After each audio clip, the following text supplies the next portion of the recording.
Good morning, ladies and gentlemen. Welcome to my new video.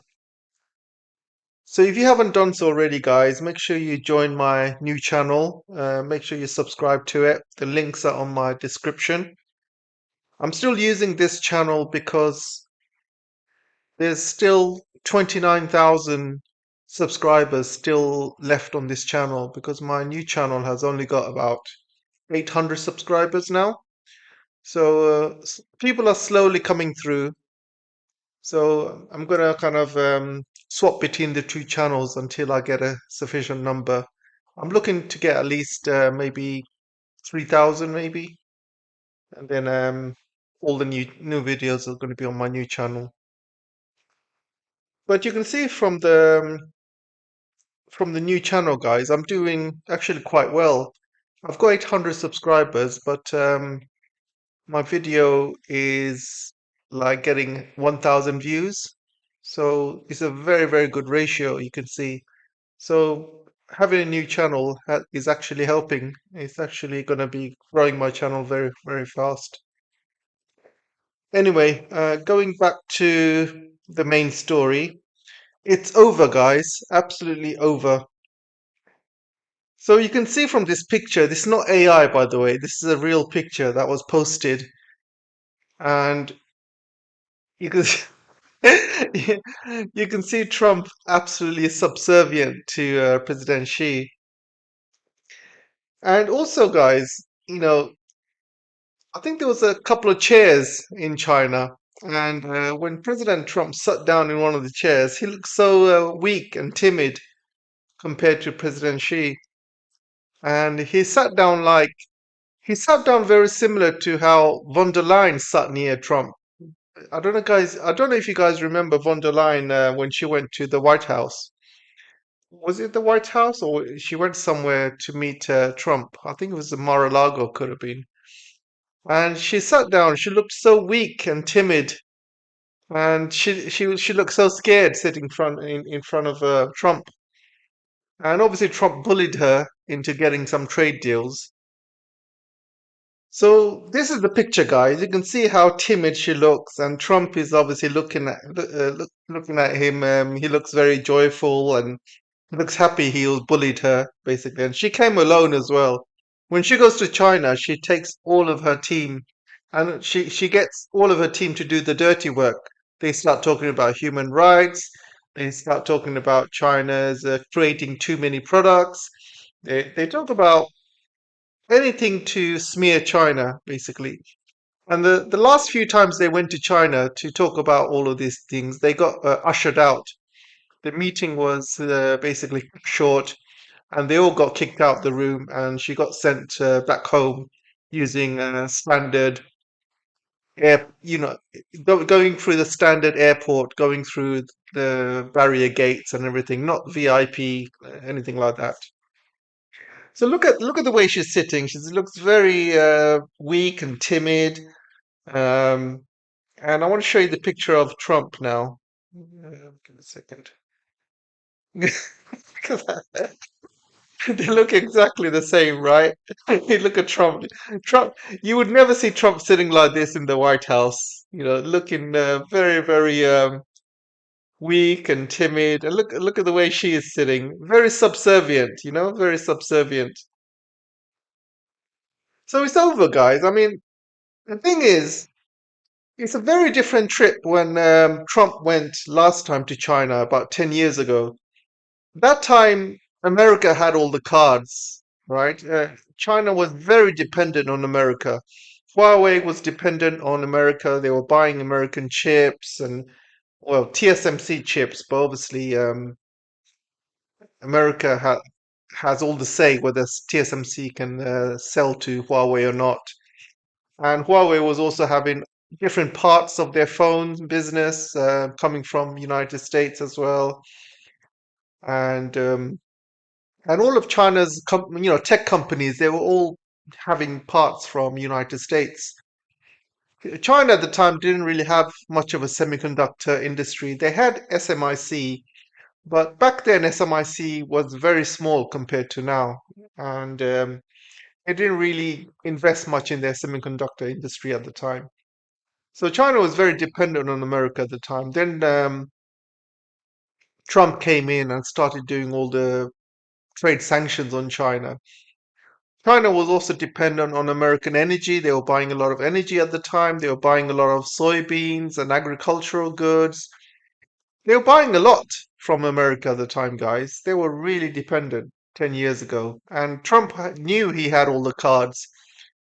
And what did he do with all the cards? He started bullying China. He thought China would become a puppet state like everyone else if he bullied them into submission. But it didn't work because when he tried all these sanctions on China, China didn't back down. China basically started building their own industry, and they took it like a challenge, and everybody worked hard. And today you see the results. Trump has no cards to play, so because he has no cards to play, he has to bow down to President Xi and to China. So, what did this trip, what wins did Trump get from this trip? Nothing, guys. Absolutely nothing. If you look at the readouts from China, China did not promise anything or did not buy anything. You know, th- with the Boeing planes, they were supposed to buy 500 Boeing planes, but China said they might buy 200. They didn't promise it, by the way. They said they might buy 200, but it all depends on Boeing's quality and safety standards. Because if you remember, there's a lot of Boeing planes that are falling from the sky. So China said before they buy Boeing planes again, they have to check all the safety procedures and all the standards are correct and things like that. So they said they might buy 200, not 500. And as a result, Boeing's shares started going down. So they also the White House also said that China's going to buy H200 from Nvidia. But China came out with a statement saying, we never promised we will buy H200. We'd rather focus on our own development and buy Huawei chips instead and use that money to build our own chips. That's what China said. So they never promised they would buy the H200. Trump says that China promised that Iran shouldn't charge tolls on the Strait of Hormuz and China would help. China never said that. In their official statement, again, it said, we stand by Iran and their sovereignty. We know because at the end of the day, guys, Chinese ships are still going through without toll. Why should China help the Americans out? America put themselves in this mess, so let them sort it out. They need to directly sort it out with Iran, give compensation to all of the damages they did to Iran, and then Iran will kind of let them have the strait and open it up. So I'm sure that behind the scenes, the President Xi told this to Trump. They do not support America attacking Iran and uh, and especially the infrastructure and killing all these innocent civilians and school kids and things like that. So I'm sure behind the scenes, President Xi told this to Trump and gave him a real, talking down. In front of his face, in front of the media, he basically told the United States they are the declining power. And the Americans are sorry to use this word, they are really stupid, guys. Even Trump didn't realize this insult, that he didn't realize this insult, basically, that President Xi was telling Americans they're declining power because you see Trump every single day saying in front of his MAGA supporters, America is the best, America is the greatest, we are back, we are back, we are nobody can beat us, we have the best military, all this stuff in front of his MAGA supporters. But now China is basically telling America the truth. They are a declining power. And this is the first leader that told this to Trump in front of his face. And Trump is too stupid enough to realize what was said. And it's only later on that somebody explained it to him, and then he put out a tweet saying the reason President Xi said we are declining power is because of Biden. He started blaming Biden for it. He said, he's not blaming me, he's blaming Biden. But in the end of the day, it's not Biden who's in charge, it's Trump who's in charge. Also, this is how Chinese diplomacy works, guys, because, you know, th- they've been doing this for over 5,000 years, and they do this to all the leaders. And Trump was shown great hospitality. They gave him lots of praise, lots of gifts. They took him round to the Imperial Garden. They gave him a great banquet. You know, it was a, they gave him a parade. You know, basically China went all out to please Trump, and Trump loves this kind of stuff because he's got an ego size of a, size of a football pitch. So he loves this kind of stuff. So he wasn't thinking about what President Xi was saying to him. He was just, dazzled by all of the stuff that's happening around him. There was an incident where Trump was checking President Xi's notebook, uh, and it's all over the internet. It's going viral. I don't think Trump meant anything bad by it, to be honest. I mean, I think probably President Trump looked at it because he was curious. He was, I think he was checking the book whether President Xi was writing in his notebook or not, or was it empty? Because a lot of people, in the West, a lot of people take their notepads to meetings and they never write anything on their notepad. And that's how you know when somebody's, working hard or working not working hard. Because in my company, one day, um, at the end of a meeting, my CEO at the time, he asked to check everybody's notebook, and everybody was a bit strange. Why did he want to check our notebook? And he looked at everybody's notebook, and only two people wrote on the notebook. Only two people. Everyone else's notebook was empty. And only two people wrote in the notebook. And those two people that wrote in the notebook got immediate promotion, promoted right to, management level, because he said that's his way to check if somebody's paying attention or working hard. He doesn't have time for lazy people in his workplace.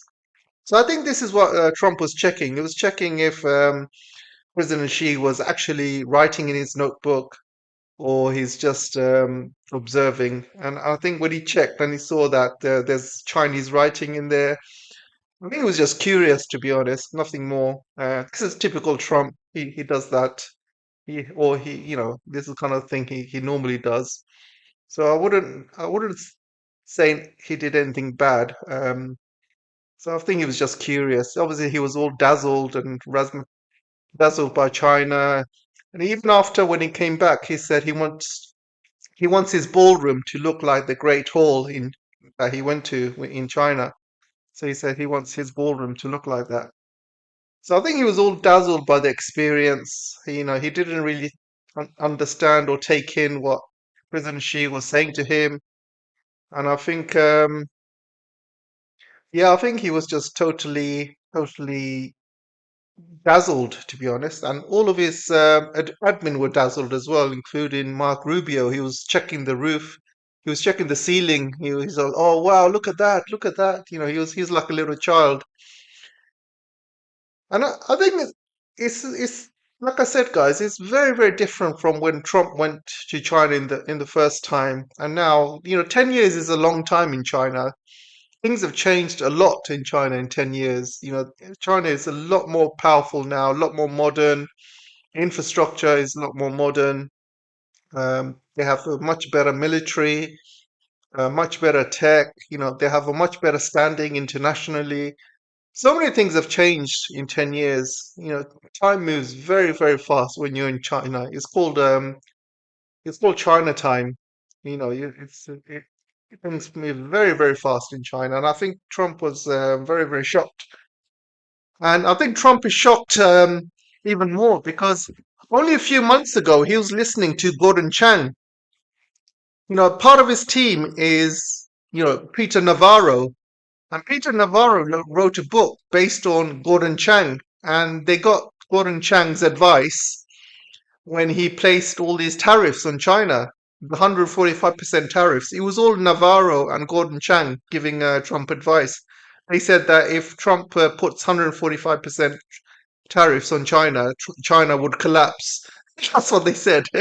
So he placed these tariffs on China, and guess what? Guess who collapsed? It was America that collapsed, not China. Their bond prices went through the roof. The stock market collapsed. The everything was collapsing around Trump. So he had to back down basically. So I think this is the first American leader that actually has gone to China with no cards. As a declining power, and it must be absolutely embarrassing for the West and for America. And I think most of people are absolutely shocked. Most of the MAGA were shocked.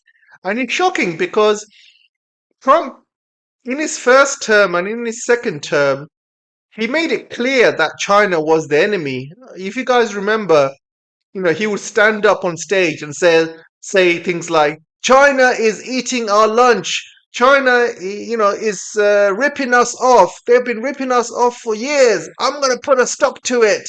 He's been making China into an enemy to, especially to justify his sanctions and tariffs on China. That was basically part of his MAGA movement to hate China. China's the enemy. They're eating our lunch. They're just, they are basically the reason for our economic downfall is because of China. That's the kind of language that Trump is making. Now, after being in China, I think he's completely shocked by it all because and even his MAGA supporters are completely shocked because Trump has completely turned around 180. One minute China's the enemy, next minute he's singing China's praises. He's saying how great China is and, basically how great she is. And, so all of this talk about China being the enemy, China is eating the lunch. So what was all that for? What was the point of all these sanctions all these years and tariffs and destroying the American economy? What was the point of all that then? If he's going to turn around and suddenly say, "Oh, China is great. I love China." So what? So all these 8 years that he's been in power, plus Biden also carried on lots of Trump's work. So 12 years, guys, of anti-China rhetoric. If they worked with China in the beginning, none of this would have happened. All they had to do was just work with China, stop placing all these sanctions and tariffs on China, and China wouldn't be forced to become self-sufficient. And because of that, they've become much, much more powerful because of it. And I remember when Biden was the president, and China had the Olympic Games, the Winter Olympic Games, and I covered it as well. And all the Western leaders didn't turn up. What kind of diplomacy is that, guys? Nobody from the West turned up to China to watch the Beijing Olympic Games, the winter one. How embarrassing is it for the West? Because I think that was a time when China realized they don't really have any friends in the West. They have to rely on themselves and rely on the global South. Because the global South turned up, you know, Putin turned up, many of the global South leaders turned up, and the people that turned up, they got great deals from China. China signed some amazing deals with them. Like Putin got a great deal. That was a time when Putin signed the Power of Siberia 2 pipeline and many other oil and gas deals and many other deals as well. And many other countries were signing great deals. The West has got itself to blame for all of this. They could have, acted a lot more maturely throughout the years. But now they're having to play catch up now. Now they're going to be completely subservient to China. China's moving very, very fast ahead, ahead of all of them. Pretty soon, they'll, already you can see all the world leaders going to China with a begging bowl, asking for money, asking for things. Every single world leader is going to China now. It's like a fashion thing at the moment. They're all going to China, and yeah, they're all going there with a begging bowl. But where were they when China was struggling? It wasn't long when China was very, very poor. And China remembers when it was poor and who stood by China and who didn't. And there was not many countries that stood by China when they were poor. Not many, guys. It's easy to have friends when you're rich, but when you're poor, that's when you realize who your real friends are. So luckily for China, they know, who stood by them in the times of need, who turned up for the Olympic Games to support them, who didn't. Things like that matter, especially to China. None of these people that you see here, all these billionaires and Trump and none of them turned up for China's Olympic Games. And when China struggles, if China's stock market struggles or China collapses, I can guarantee you all of these people that turned up for China today, they will all be celebrating, saying, "Yeah, China's collapsed. China's stock market collapsed. Let's go steal some money from China." They'll all be trying to eat China's lunch because at the end of the day, they're all after the money, guys. They don't care about China. They just want the money from China. But when the money goes from China, what do you think they will do? They will eat China alive, like they did during the 100 years humiliation. But China's not going to allow that because China remembers very well what the West is like and what the West can do to China, especially when they're poor.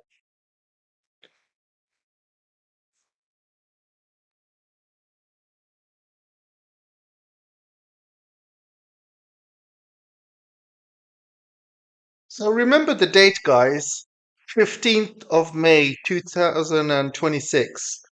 This was the date the world has realized United States is no longer a sole superpower.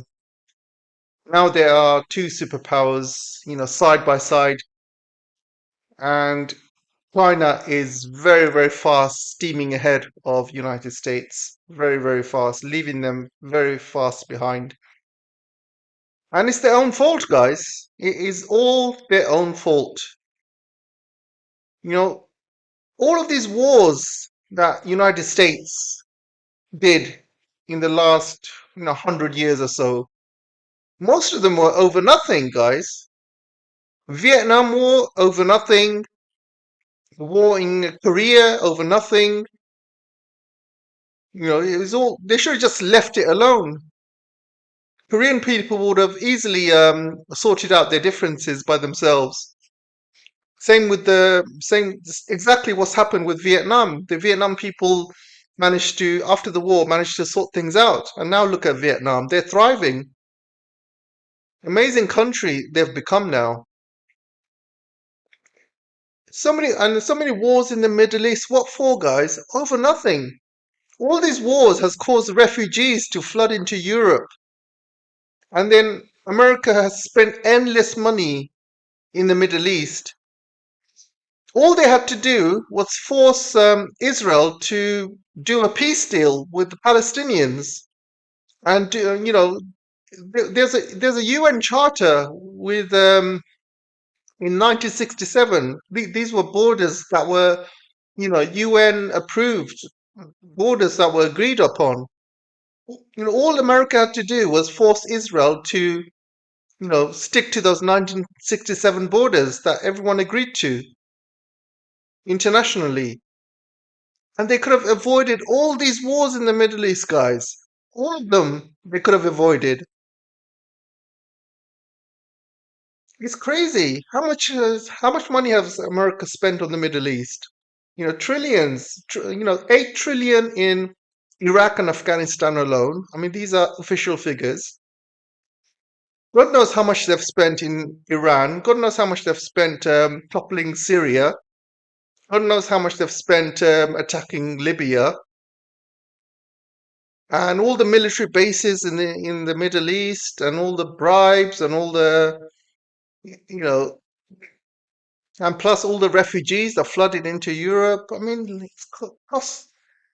We're talking about, you know, 10 to 20 trillion they probably would have spent in the Middle East.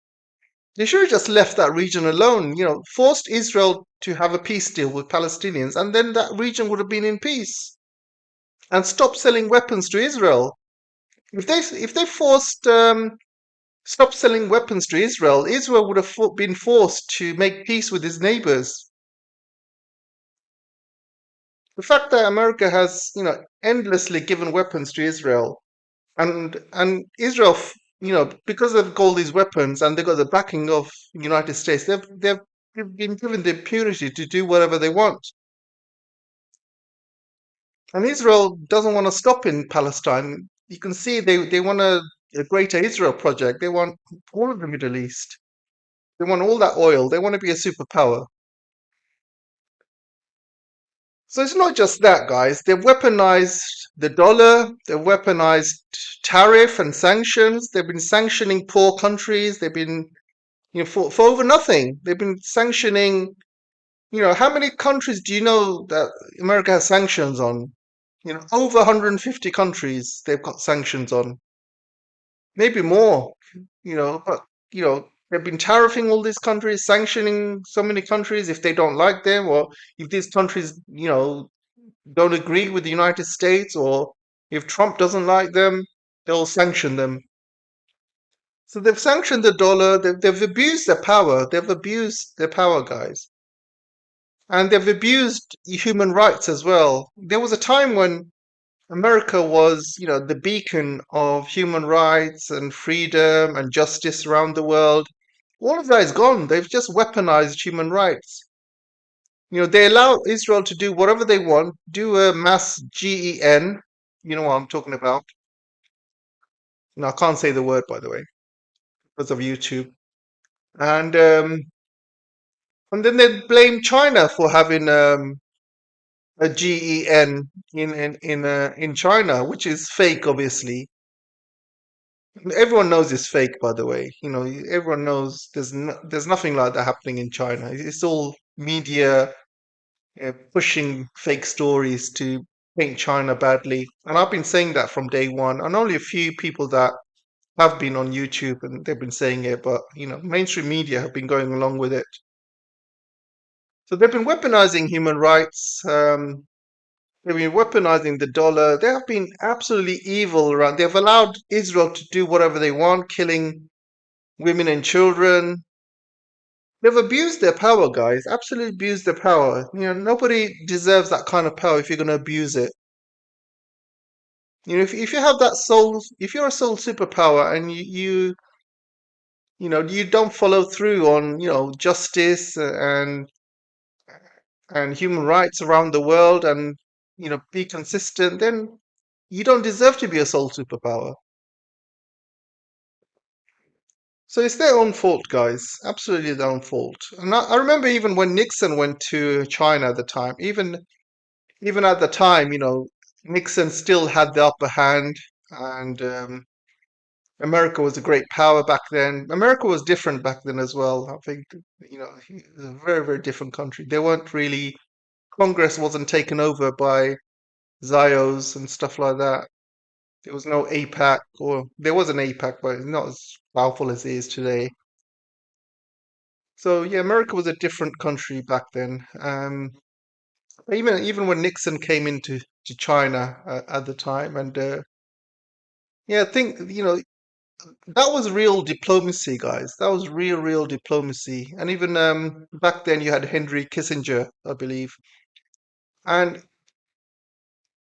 the real, when Nixon went to China back then in the 70s, you know, Ch- China was very close to the Soviet Union.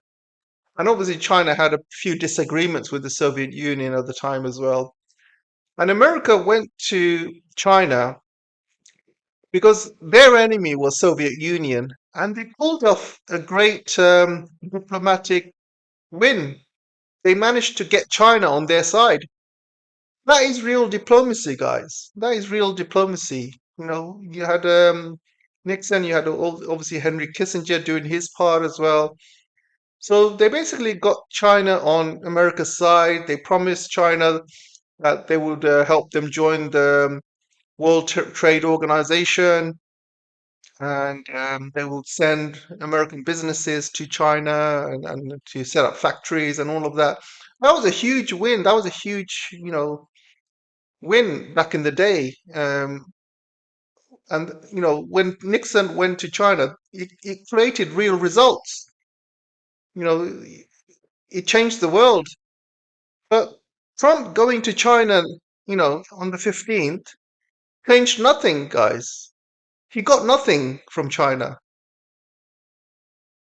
And China gave him nothing. It was just a nothing trip. It was just basically Trump going there and like a holiday, enjoying his trip in China. But he got nothing out of it. Back then when Nixon and Kissinger went to China, they managed to get China on their side and away from the Soviet, clutches at the time. And that was a huge diplomatic win at the time. It was huge. You can't imagine, you know, what kind of diplomacy was needed to do something like that. But yeah, it's very, very different now. Very different. Times have really changed. So it's quite embarrassing for Trump that he came out of China for nothing, with nothing, because he was completely dazzled by China's, you know, welcome and all the the hospitality and everything like that. And he forgot about actual diplomacy. He- he forgot about the actual diplomacy. Came out with absolutely nothing. He got a few crumbs here and there, but they're not really nothing to move the earth or nothing to shake the world. These are just token gestures, I would say. Anyway, guys, this is the end of part one. If you want to see part two, I'm going to talk a bit more about this and also NVIDIA and a few other things as well. And I'm also going to be talking about the Americans throwing away all the Chinese gifts and things like that. And there's a lot to talk about in the second part. So head off to part two on my new channel and make sure you subscribe, watch the video from start to end. And it really helps with the algorithm. It really pushes the channel out. And yeah, guys, so I'll see you in part two, guys. Take care for now. Bye bye.